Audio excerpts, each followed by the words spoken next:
Kaikondrahalli Lake is located in Vartur Hobli in Kaikondrahalli village. It faces the main Sarjapur road and is on border of the Kaswanahalli village.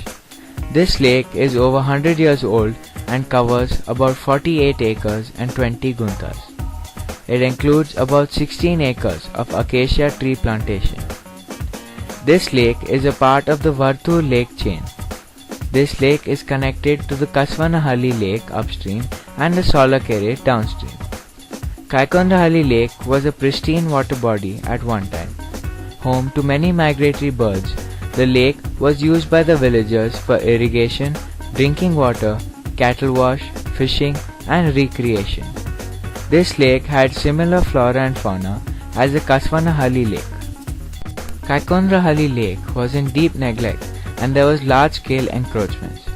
Sewage from other lakes and nearby areas was also flowing in this lake. As there was no water, encroachment started to increase and residents and concerned citizens approached the BBMP and the Forest Department authorities. A rejuvenation plan has now been approved for this lake and work is in progress. All of us living in this area had seen this lake. It was terribly overgrown. There was no access except through the school. It was quite, stinking and full of pollution, garbage, plastic bags and weeds and if we walked right down to the back where that acacia grove is, you could see there's a lot of very nice bird life and things, but there were some antisocial elements also who used to use this area at night. It wasn't a very place for people to really come and use as a normal place for recreation. So at that point we had done some informal surveys amongst us, looked at the bird life, looked at the garbage, looked at some of the canals that were coming into the lake which had got encroached. So there are some developers who were building various properties around the lake and it was encroaching on some of these.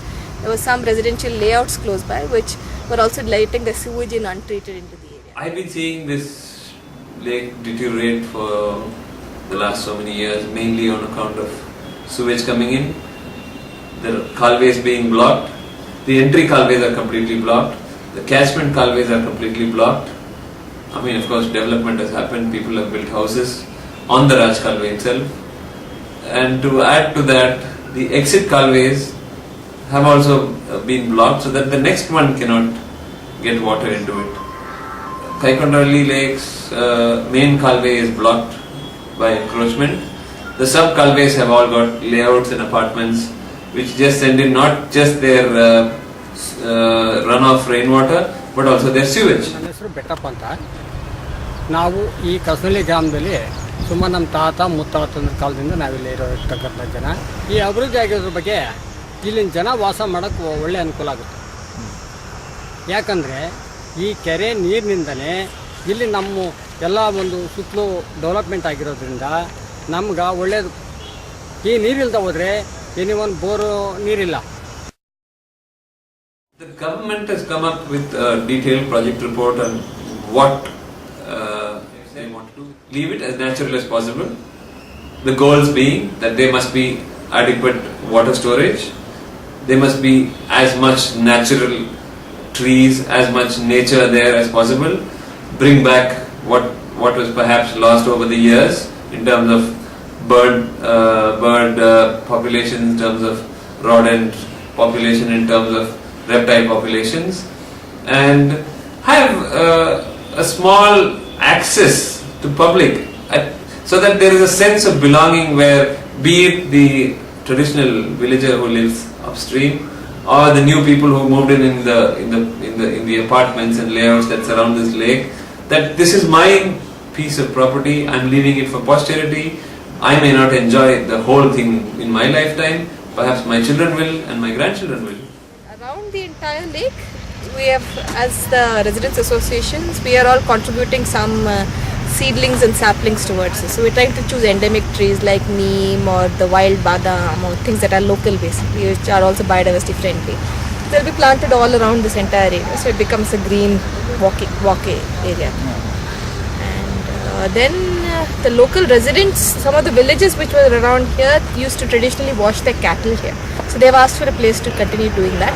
At that far end, they will bring cattle in, and there's going to be one small area there where they can wash cattle, which will not disturb the rest of the ecology of the area because it's only cattle washing. We've seen like from Madiwala, you have few hundred pelicans roosting in that on the island. This was one of the requests from the government, and they said, you don't just leave it as a simple plain water body. You have a huge extent, so why not just have a little bit of aesthetics in the form of a tiny island of about 40,000 square foot, less than an acre. And then we also thought about it and perhaps said maybe why not have an island there where there is no access, so the birds and the water snakes and the tortoises and the reptiles have some place where there is no human activity and something to call their own. So perhaps that's what the rest of the community other than humans call their own. So that's the reason why the island is there. The plan is this 1 year, the first year was supposed to be the dredging, and then they'll create a tank bund and then put stones around the tank bund. And the next year, once the water comes, the next 2 years will be development of the lake surrounding. So basically next year what they will do is create this walkway and either pave it or put mud of a particular kind that doesn't get slushy in the rains. Create a park, children's park and play area, some walkways around. Sure. So if you look at that is the Sarjapur main road which connects to the outer ring road. And from that northwestern corner which is at that end is the outlet of the lake. So all the water will flow out of here and into the next downstream lake, which is Saulikere. And from there it eventually gets into Varpur Lake.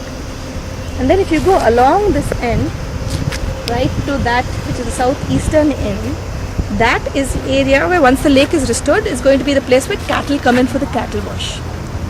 So there is a road on that side which leads down to the village which is close by where people actually have the cattle.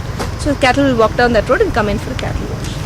The jogging path then extends walkway and jogging path all the way to the back, and you can see that there's a marshy area right at the end which will come with the mud that is dredged from the lake.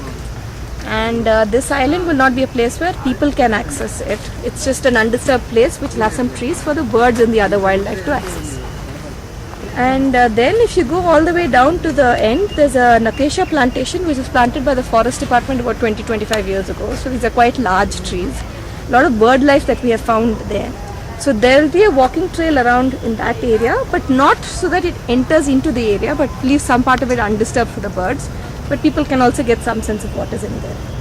And then the jogging trail winds all the way around and comes till here. We will have a few public toilets to use at different corners of the lake so that senior citizens or people with young children can actually use the lake. It's a fairly large lake. And this is one thing we've seen as a problem with a lot of the other lakes in this area if you don't have something like this.